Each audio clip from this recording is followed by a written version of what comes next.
একটা নাম কিভাবে ধীরে ধীরে একটা ব্র্যান্ডে পরিণত হয়, একটা বিষয় কিভাবে বদলে দিতে পারে আমাদের জীবনকে, আর একটা স্বপ্ন কিভাবে ধীরে ধীরে বড় হতে থাকে, এই বিষয়গুলো নিয়ে আমরা কথা বলে থাকি দ্য ব্র্যান্ড মেকার শোতে। আর আজকে দ্য ব্র্যান্ড মেকার শো এর আমার অতিথি এস এম শওকতুল ইসলাম, ম্যানেজার আগিজ বোসের কেবলস। কেমন আছেন আপনি? আলহামদুলিল্লাহ, অনেক ভালো আছি। আপনি কেমন আছেন? আমি তো সবসময় ভালোই থাকি, আর আপনাকে পেয়ে আরও বেশি ভালো আছে। ব্র্যান্ড নিয়ে কাজ করেন, মার্কেটিং নিয়ে কাজ করেন, এই জগতের সবচেয়ে বড় চ্যালেঞ্জ কোনটা সৈকত ভাই? সবচেয়ে বড় চ্যালেঞ্জ যদি বলি সেটা হচ্ছে মানুষের অ্যাওয়ারনেস। কারণ হচ্ছে বাংলাদেশের একটা বড় পার্সেন্টেজ, মেজরিটি পার্সেন্ট লোকই অল্প শিক্ষিত।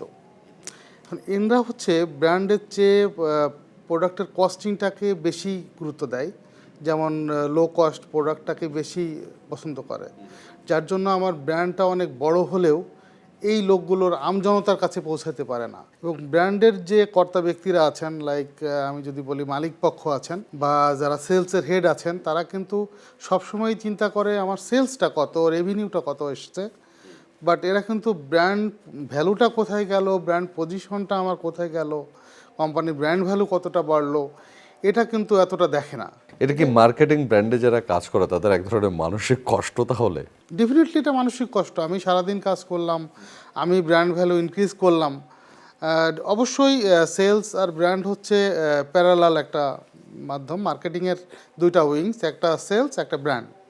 দুইটা টিম সমান তালে কাজ করলো, কাজের ফলাফল বেস্ট যখন বেস্ট হবে তখন সেলস মনে করতেছে সে 80% ইফোর্ট দিছে, আর হয়তো ব্র্যান্ড 10% দিছে, আর বাদ বাকি সমস্ত ডিপার্টমেন্ট মিলে 10% দিছে।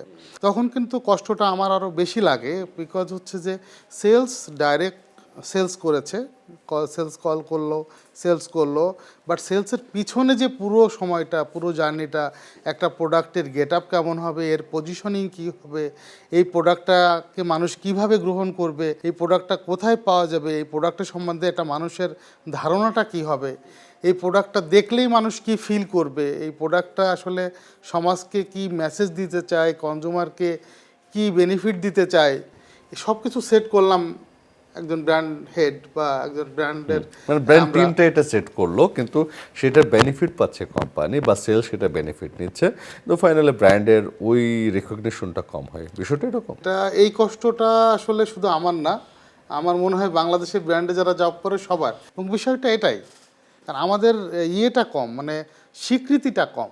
আপনি ক্যারিয়ারে তো একটা বড় সময় পার করে ফেললেন। সেই সময়ে একদম শুরুর দিকে কোন কোন জিনিসগুলো মনে হয়েছিল এখন এসে যে ওকে এগুলো না করলেও পারতাম? আমার যেমন জব লাইফ শুরু প্রাণ আরএফএল দিয়ে। আমি জগন্নাথ ইউনিভার্সিটি থেকে এমবিএ শেষ করেই প্রথম জব প্রাণ আরএফএল, দেন পার্টেক্স বেভারেজে। তা আমার কাছে যেটা মনে হয়েছে যে আমাদের কিছু কাজ যেটা আমরা এই মুহূর্তে যেটা করি, আমাদের যে যেটা আমরা শুরু থেকেই যেটা শিখে এসেছি, আমি না, নট অনলি আমি, বাংলাদেশের ম্যাক্সিমাম ব্র্যান্ড ম্যানেজার বা হেড অফ ব্র্যান্ড, এরা যেটা করে যে একদম ম্যানেজমেন্ট ট্রেনি থেকে শিখতে শিখতে এসছে, ওটাকে ইমপ্লিমেন্ট করে। এবং আমাদের ভিতরে যে জানতে চাওয়া, রেগুলার আপডেট হওয়ার যে প্রবণতা, এটা এখনও ওইভাবে গড়ে ওঠেনি, বাট এখন হচ্ছে। যেমন আমাদেরকে কিন্তু প্রতিদিন আপডেট হতে হয়, বাট সারা বিশ্বের সাথে তাল মিলিয়ে আপডেট হওয়াটা অনেক বেশি জরুরি। যেটা আমরা আগে, যেমন আমি নিজেই মনে করতাম যে হ্যাঁ কাজ শিখছি, যখন অ্যাসিস্ট্যান্ট ম্যানেজার লেভেলে ছিলাম বা ম্যানেজমেন্ট ট্রেনি ছিলাম, কাজ করতে করতে কাজ শিখতেছি, ওইগুলো ইমপ্লিমেন্ট করি। বাট এখন এসে মনে হচ্ছে যে না, ওই সময় আমাদের শুধু ওইগুলোই শেখার সাথে সাথে যদি আমি সারা ওয়ার্ল্ডে কী হচ্ছে আমরা রিসার্চটাও চালিয়ে যেতাম, তাহলে হয়তো আরও ভালো হতো। এবং এটা শুধু আমার একার জন্য না, এটা বাংলাদেশে যারা ব্র্যান্ডে জব করে, এটা সবার জন্যই অলমোস্ট একই রকম। এই যে রিসার্চের কথা বললেন, যে রিসার্চ মানে যেটা করবেন সেটা আপনার পণ্য নিয়ে করবেন, যেটা আমরা R&D বলে, রিসার্চ অ্যান্ড ডেভেলপমেন্ট, সেইটা আসলে বাংলাদেশের কোম্পানিগুলোর মধ্যে প্রবণতা ঠিক কতটুকু? বাংলাদেশে খুব বড় বড় ব্র্যান্ড যারা, এরা ছাড়া আসলে ছোট ব্র্যান্ডগুলোর প্রবণতা নেই বললেই চলে। কারণ আমরা যদি প্রোডাক্ট R&D করি, মার্কেট R&D করি, মানে আমার এগুলোর প্রতি ফোকাসটা খুব কম। আমার সেলস ভালো, তার মানে আমার সবই ভালো। যেমন আমি এই মুহূর্তে কেবলস ইন্ডাস্ট্রিতে আছি, আকিজ বশির কেবলসে। আপনি হয়তো জানেন যে আমরা মাত্র ফেব্রুয়ারিতে প্রোডাক্টটা লঞ্চ করেছি, এবং এই 3 মাসে আমরা এখন এপ্রিল মাসে যে পর্যন্ত আমি প্রথম মাস থেকেই মানুষের যে ব্যাপক সাড়াটা পেয়েছি, আমি প্রোডাক্ট পজিশনিংটা করেছি একটু ডিফারেন্ট। আমার প্রোডাক্ট পজিশনিং হচ্ছে ইনোভেটিভ এবং সেফটি, এবং আমি চাচ্ছি যে আমি প্রোডাক্টটাকেই একটু অন্য মাত্রায় আমার প্রুফ দিতে। যেমন মনে করেন যে আমার প্রোডাক্টটা একটু এলিট শ্রেণীর প্রোডাক্ট, আমার প্রোডাক্টটা কোয়ালিটিটা অনেক হাই, আমার গেট আপটা ভালো, আমার ব্র্যান্ড ভ্যালু ভালো, এবং আমি আমার প্রমিসটাই করেছি যে কনফিডেন্স। আমার ট্যাগলাইন হচ্ছে কনফিডেন্স উইদিন। সবাই সেফটি নিয়ে কথা বলে, বাট আমি আসলে কথা বলতে চাই সেফটি তো থাকবেই, বাট আমি কনফিডেন্স নিয়ে কথা বলতে চাই। কারণ হচ্ছে যে আমার প্রোডাক্টের যে R&Dর যে বিষয়টা ছিল প্রথম মেন প্রশ্নের, যে আমরা কিন্তু ম্যাক্সিমাম পণ্যই হচ্ছে R&D না করেই বাজারে আসে, যার জন্য তারা সুপার ফ্লপ করে অথবা হয়তো টিকে থাকে, বাট আস্তে কিন্তু আস্তে কাঙ্ক্ষিত যে লক্ষ্যে পৌঁছানোর কথা সেই লক্ষ্যে আসলে পৌঁছায় না না, অনেকেই। সেটা পৌঁছাতে পারে না। যেমন আমি যেটা বললাম যে আমি 1 মাসে বা এই 3 মাসে যে অবস্থানে এসেছি মানুষের মনে যে আমার প্রোডাক্টটা নিয়ে, এটা হয়তো কোনো ব্র্যান্ডের কয়েক বছরেও এটা আসা সম্ভব হয় না, কারণ আমাদের ম্যানেজমেন্ট ব্র্যান্ড বোঝে। এই সময়ে সে নতুন একটা ব্র্যান্ড লঞ্চ করলেন, একটা পণ্যকে লঞ্চ করলেন, এখনো ব্র্যান্ডে পৌঁছয়নি, ব্র্যান্ড বানাতে চান। সেই জায়গা থেকে কোন কোন বিষয়গুলোকে চ্যালেঞ্জ হিসেবে নিচ্ছেন? আসলে বাংলাদেশে লাস্ট 2 বছর অনেক বেশি দুর্ঘটনা গেছে, আর এই মুহূর্তে তো সারা ওয়ার্ল্ডে একটা বড় ক্রাইসিস চলছে।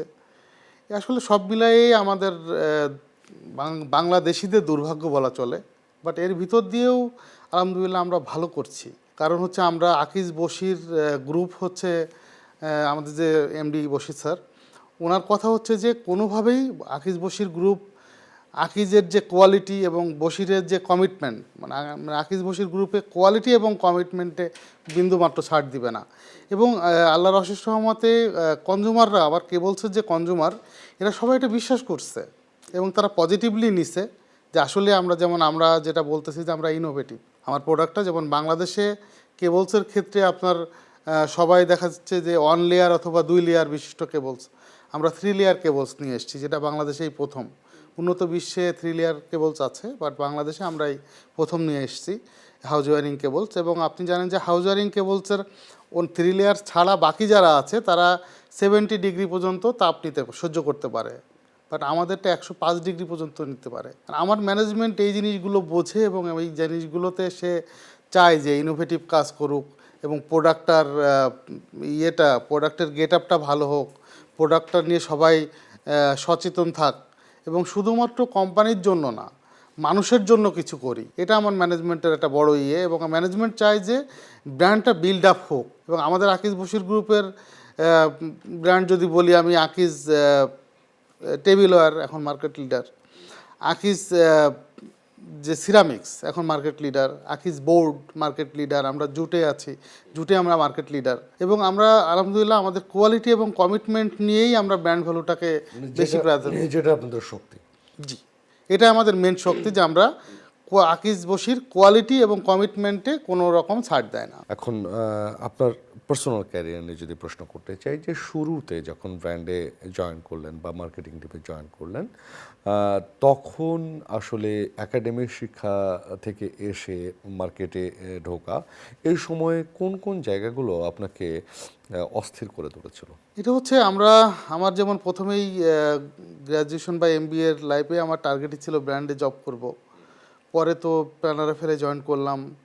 আসলে প্রথম একটা স্টুডেন্ট যখন একটা জবে ঢোকে, তার ইউনিভার্সিটি কালচার থেকে কর্পোরেট কালচারে আসতে একটা সময় লাগে। এই সময়টা একটা মানুষের কষ্ট, যে এই সকালবেলা আসো, সন্ধ্যার সময় যাও, কাজে যে ধারাবাহিকতা এটা।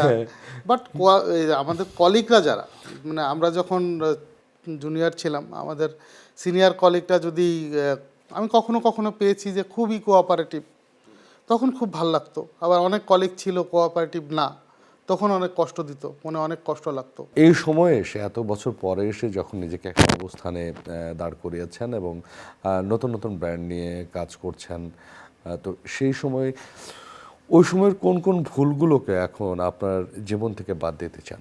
আমার জীবন থেকে যদি বাদ দিতে চাই সেক্ষেত্রে বলবো যে আমরা যে একটা বড় ভুল, আমার ভুল না, বাট এটা হয়তো সামগ্রিক একটা ভুল ছিল।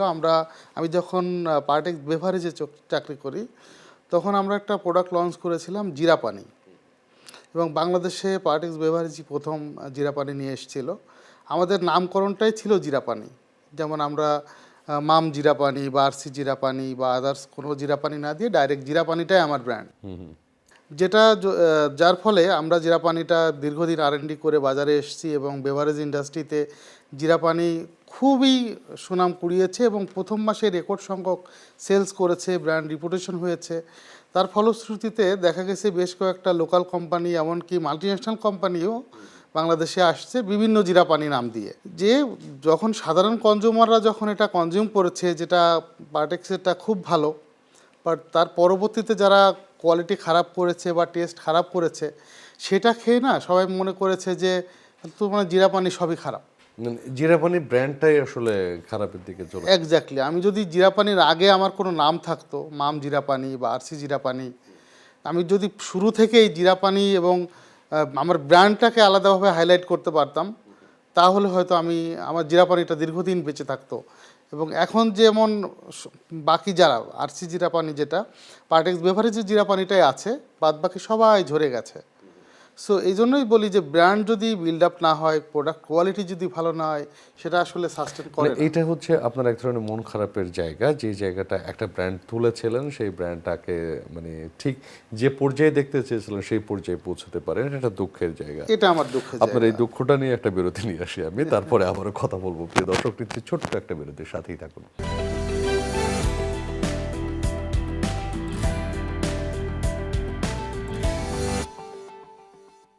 দর্শক দেখছেন গ্রিন টিভি, আর আমরা কথা বলছি দ্য ব্র্যান্ড মেকার শোতে SM শওকতুল ইসলামের সাথে। শওকত ভাই, আপনার মন খারাপ ছিল বলেই ব্রেক নিয়েছিলাম, মন নিশ্চয়ই ভালো হচ্ছে এখন।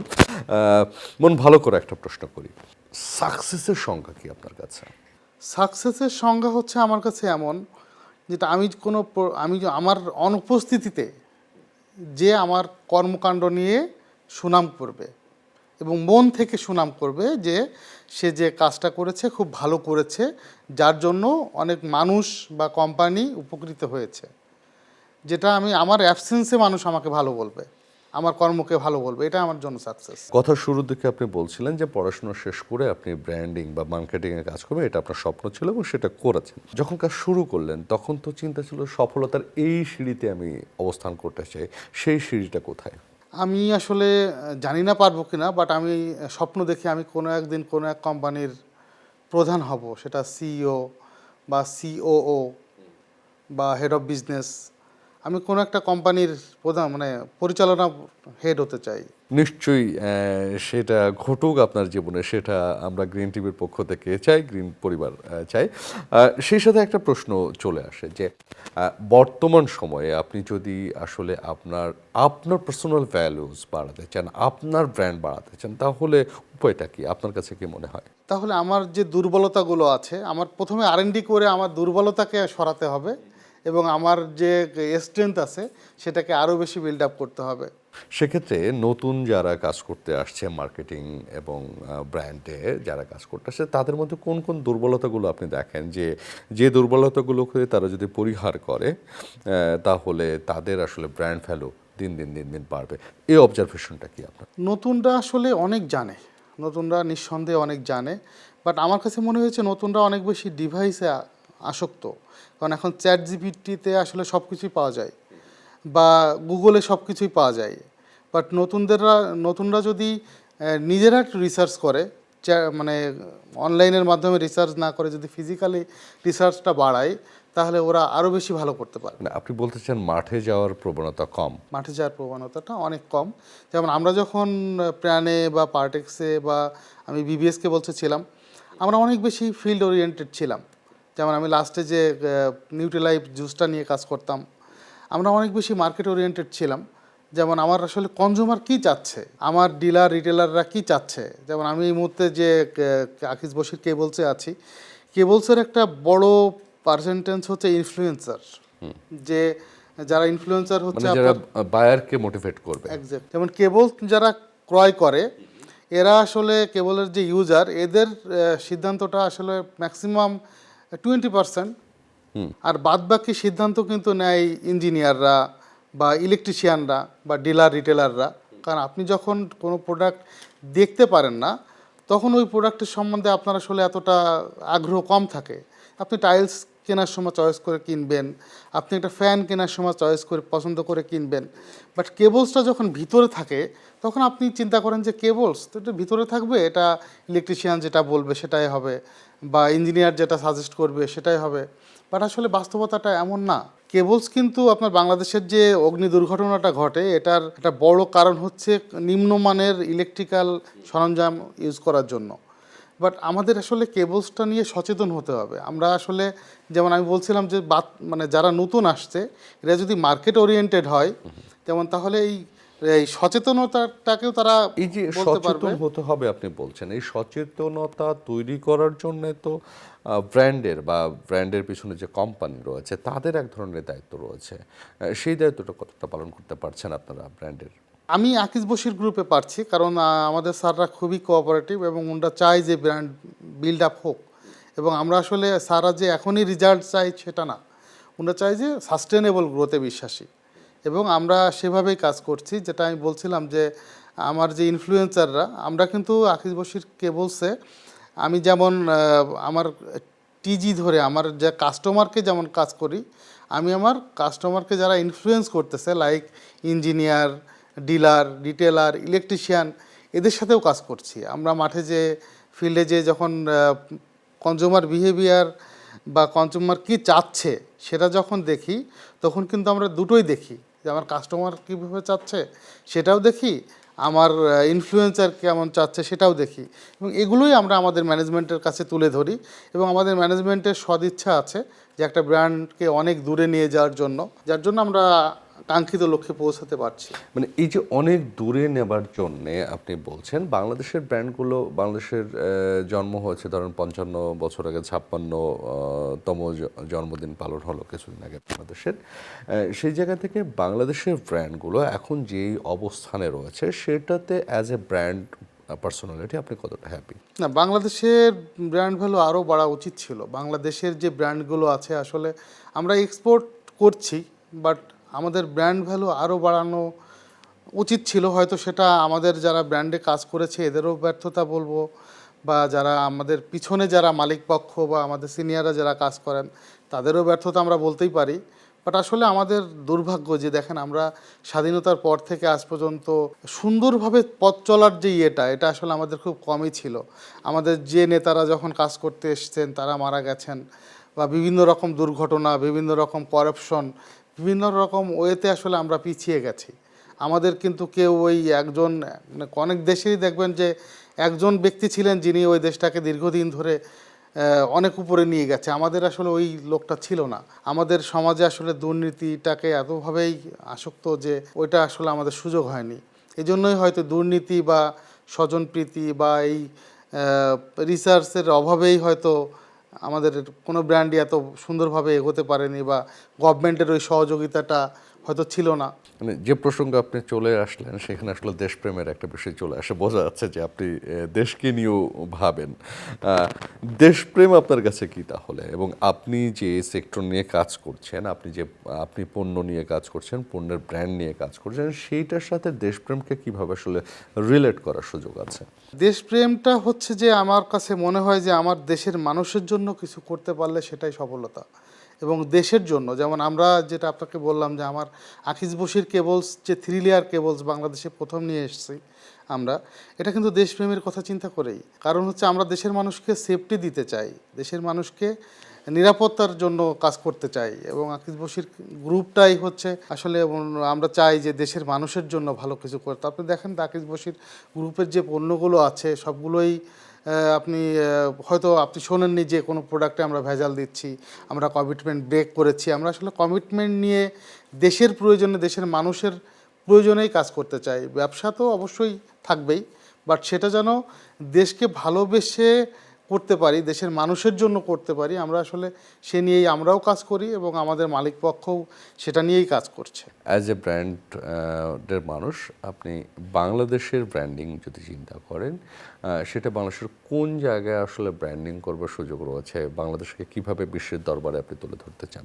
বাংলাদেশের আসলে অনেক সম্ভাবনাময় খাত আছে, যেগুলো আসলে সঠিক প্রচারণার অভাবে এটা হয়ে ওঠে না। এটা আমি বলবো যে এই প্রচারণাটা যেমন সরকারের পাশাপাশি আমাদের যারা বাংলাদেশের যে বড় বড় ব্যক্তিরা আছেন পার্সোনালি যদি তারাও ব্র্যান্ডিং করতে পারে, প্লাস গভর্নমেন্টও যদি এই ইতিবাচক দিকগুলো বহির্বিশ্বে তুলে ধরতে পারে, তাহলে বাংলাদেশ সত্যিই অনেক দূরে চলে যাবে। কারণ আমরা স্বাধীনতার পরে দেখেছি যে এই এতগুলো বছরে আমাদের কোনো ব্র্যান্ড ওই লেভেলে আসেনি, যেটা আমি বলবো কোকা-কোলা বলেন, মানে মাল্টিন্যাশনাল ব্র্যান্ডগুলো যে পর্যায়ে পৌঁছেছে। হ্যাঁ, লাইক আপনি টেসলা কত বছর আগে জন্ম হয়েছে, টেসলা যদি এত বড় ব্র্যান্ড ভ্যালু ক্রিয়েট করতে পারে, তাহলে আমরা কেন পারলাম না?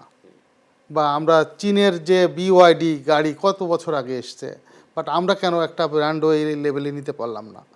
বা আপনি যদি আমি কনজিউমার গুডসেও যাই, যে টাটার যে প্রোডাক্টগুলো আছে তারা যে পর্যায়ে এসছে আমরা যেতে পারলাম না। হার্শিস চকলেট, কিটক্যাট চকলেট তারা সারা ওয়ার্ল্ডে যেভাবে করতেছে, ম্যাগি নুডলস যেমন করছে, আমরা কেন এটা করতে পারলাম না?